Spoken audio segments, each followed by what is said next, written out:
Hello everyone, I am Naveen and today we are going to learn about the basic differences between obstructive lung disorders and restrictive lung disorders। वैसे respiratory tract disorders कहना ज़्यादा अच्छा रहेगा क्योंकि सारे tract में ये हो रहे हैं, कंप्लीट रेस्पिरेटरी सिस्टम को अफेक्ट कर रहे हैं। अगर पहला डिफरेंस देखा जाए तो obstructive disorders are characterised by reduction in air flow.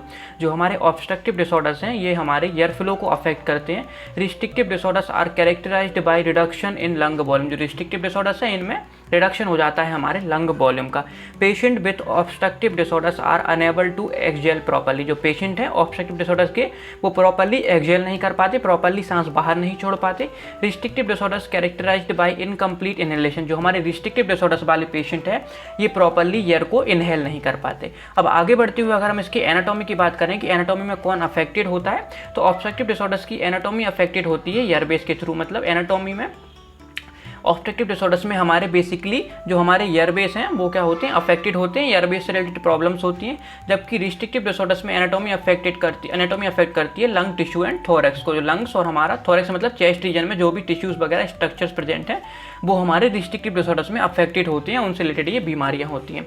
अब पैथोफिजियोलॉजी की अगर बात की जाए तो ऑब्स्ट्रक्टिव लंग डिसऑर्डर्स होते हैं उनमें लंग रेजिस्टेंस या एयरवे रेजिस्टेंस इंक्रीज हो जाता है।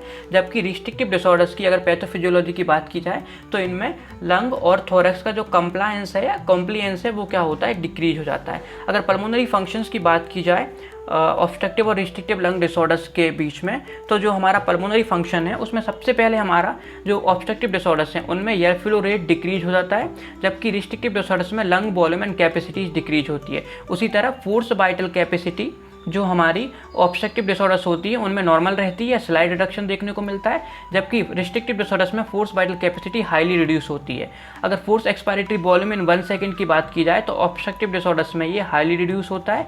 जबकि फोर्स एक्सपायरेटरी वॉल्यूम इन 1 सेकंड रिस्ट्रिक्टिव डिसऑर्डर्स में नॉर्मल रहता है, इसमें स्लाइड रिडक्शन देखने को मिलता है। अगर बात करें FEV1/FBC के रेशियो का तो ऑब्स्ट्रक्टिव डिसऑर्डर्स में ये डिक्रीज हो जाता है। जबकि रिस्ट्रिक्टिव डिसऑर्डर्स में ये नॉर्मल रहता है या इसमें इंक्रीज देखने को मिल सकता है। टोटल लंग कैपेसिटी की बात की जाए तो ये नॉर्मल रहती है ऑब्स्ट्रक्टिव डिसऑर्डर्स में और टोटल लंग कैपेसिटी हमारी डिक्रीज होती है रिस्ट्रिक्टिव डिसऑर्डर्स में। उसी तरह रेसिडुअल वॉल्यूम नॉर्मल रहता है ऑब्स्ट्रक्टिव डिसऑर्डर्स में या इंक्रीज हो सकता है। जबकि रेसिडुअल वॉल्यूम रिस्ट्रिक्टिव डिसऑर्डर्स में क्या होता है, डिक्रीज होता है। ये हमें देखने को मिल सकता है। अब ये हमें देखें अगर स्पायरोमेट्री के बेसिस पर अगर हम डिफरेंस देख रहे हैं तो हमें कविंग दिखाई देता है फ्लो वॉल्यूम कर्व में। जो हमारा ऑब्स्ट्रक्टिव डिसऑर्डर्स है उसमें ये ग्राफ में दोनों उसके फ्लो वॉल्यूम कर्व और वॉल्यूम टाइम कर्व। जबकि फ्लो वॉल्यूम कर्व में रिस्ट्रिक्शंस की हमें ओवरऑल जो हमारा ग्राफ है वो साइज में डिक्रीज हो जाता है कंपेयर टू नॉर्मल वन। उसी तरीके से हमारा आपको वॉल्यूम टाइम कर्व दिखाई दे रहा है जिसके पैरेलल चल रहा है बट इससे मिल नहीं पा रहा है।